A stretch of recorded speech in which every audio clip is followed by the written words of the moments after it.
बताइए, क्योंकि हमारी टीम पूरी दिल्ली से आई है। दिल्ली से जयपुर जब हम आ रहे थे तो होर्डिंग्स पर हमने देखा विजन 2030 2030 का आप लोग लक्ष्य लेकर कुछ चल रहे हैं। तो मेरा और हमारी टीम में बहुत उत्सुकता थी कि इसके बारे में जाने की आखिर है क्या, क्या योजना चल रही है स्वास्थ्य से संबंधित, ताकि राजस्थान की जनता का भला हो सके, आगे का विजन दिखाया जा रहा है क्या वो?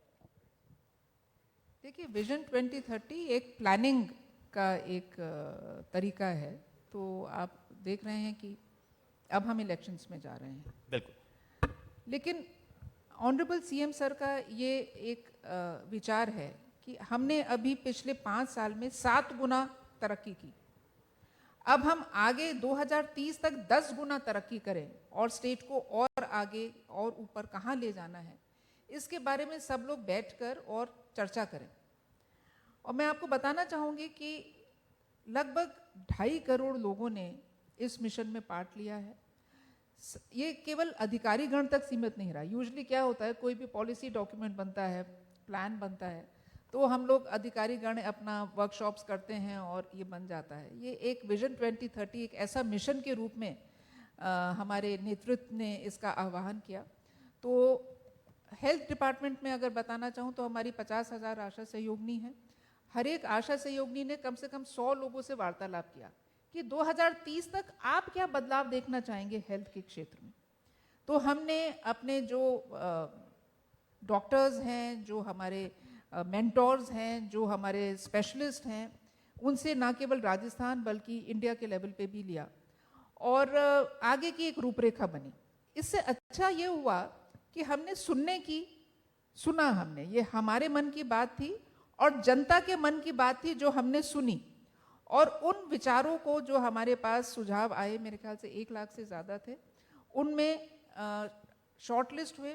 2,500 सुझाव हमने शॉर्टलिस्ट किए, एक एक सुझाव पढ़ा और एक डॉक्यूमेंटेशन बना कि आगे का क्या होगा। मेरे ख्याल से ये जो पूरा प्रोसेस था उसमें इतना हम लोगों को आनंद आने लगा कि मैं आपको बताऊं, जैसे अभी हम बैठे हैं तो ऐसे एक वर्कशॉप थी एंड मुझे स्पीच देनी थी एंड आई सजेस्टेड कि why not we have a open house.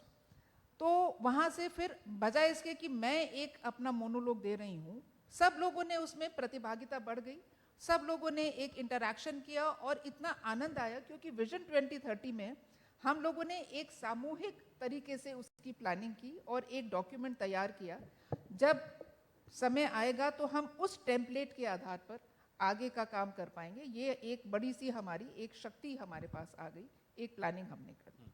अच्छा डॉक्टर सोनी, एक बात बताइए, क्योंकि आशा कार्यकर्ताओं की आपने बात की, अधिकारी लोग प्लानिंग करते हैं, लेकिन उसके बावजूद हमने ये देखा है कि ज़मीनी स्तर पर बहुत सारे स्वास्थ्य कर्मी ऐसे हैं जो पहुंचते हैं गांव-गांव तक। तो वो कैसे कदम उठाया गया, उनके लिए आप क्या कहना चाहेंगे? क्योंकि सबसे अभिन्न अंग, सबसे मजबूत अगर कोई कड़ी है तो वही है। आपने बिल्कुल ठीक कहा है कि जो ऊपर के स्तर पर जो योजनाएं नीतियां बनती हैं उनको गांव के स्तर पर जो लोग इम्प्लीमेंट करते हैं, दरअसल जो हम श्रेय देते हैं उसका एक बहुत बड़ा हिस्सा उनके पास ही जाना चाहिए।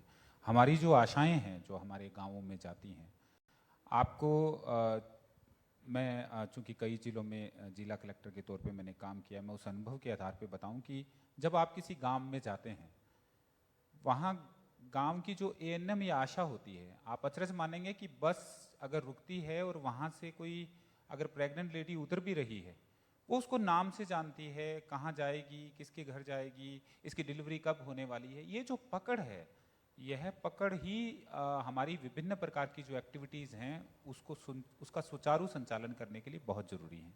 मैं आपकी बात को एक आपने जो पूछा है उसमें ऐड करते हुए एक चीज़ और कहूँगा।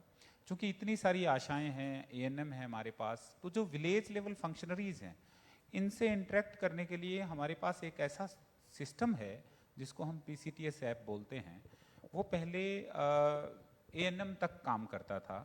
अभी हाल ही में हमने हमारे माननीय स्वास्थ्य मंत्री, हमारी एसीएस मैम, इनके डायरेक्शन में हमारी पूरी टीम जो है उसने काम किया। अब हम उसको आशा के लेवल तक ले आए हैं, यानी जो संदेश हम देना चाहते हैं वो एक साथ आशाओं तक उसके माध्यम से पहुंच सकता है।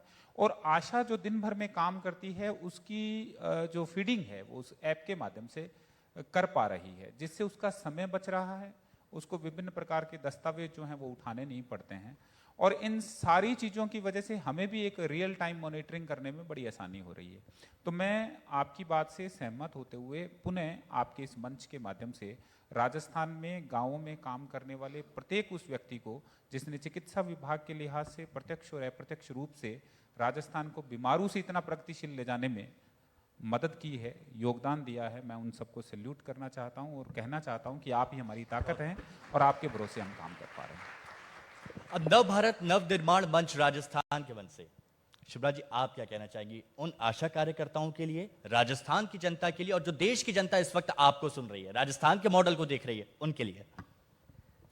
हम आपके मंच से, जो ये नव भारत नवनिर्माण मंच है, उससे बताना चाहेंगे कि राजस्थान स्वास्थ्य के क्षेत्र में एक अग्रणी राज्य बन चुका है। निरोगी राजस्थान की जो माननीय मुख्यमंत्री जी की संकल्पना है, उसको हम साकार कर पा रहे हैं, जन जन तक पहुंच पा रहे हैं, ऐसा हेल्थ कवर दे पा रहे हैं जो कि देश में अपने आप में विशेष है और विशिष्ट है। हमारा जो मातृ मृत्यु दर है, जो शिशु मृत्यु दर है, वो बहुत अच्छा है देश में। It is now being coated. हमारी इंस्टीट्यूशनल डिलीवरी जो है वो देश में एवरेज से भी ज़्यादा हमारी इंस्टीट्यूशनल डिलीवरी है। हमारे पास, जैसा कि एमडी साहब ने बताया, 2000 जीपीएस एनेबल्ड एम्बुलेंसेस का एक पूरा बेड़ा है जो कि गांव-गांव, ढाणी-ढाणी पहुंचकर और चिकित्सा सेवाएं प्रदान कर रहा है। तो हमें बहुत गर्व है और बहुत संतोष है कि हम यहाँ तक अपने राज्य को स्वास्थ्य के सूचकांकों में सुधार कर पाए और आगे भी हम विजन 2030 को साकार करेंगे। ऐसी हमारी भावना है, ऐसा हमारा विचार है, ऐसा हमारा संकल्प है। और अंगदान महाअभियान को नेक्स्ट लेवल पर लेकर जाना है। बिल्कुल, अंगदान महादान में राजस्थान की एक विशिष्ट पहचान बने, ऐसा हम सबका एक संकल्प है।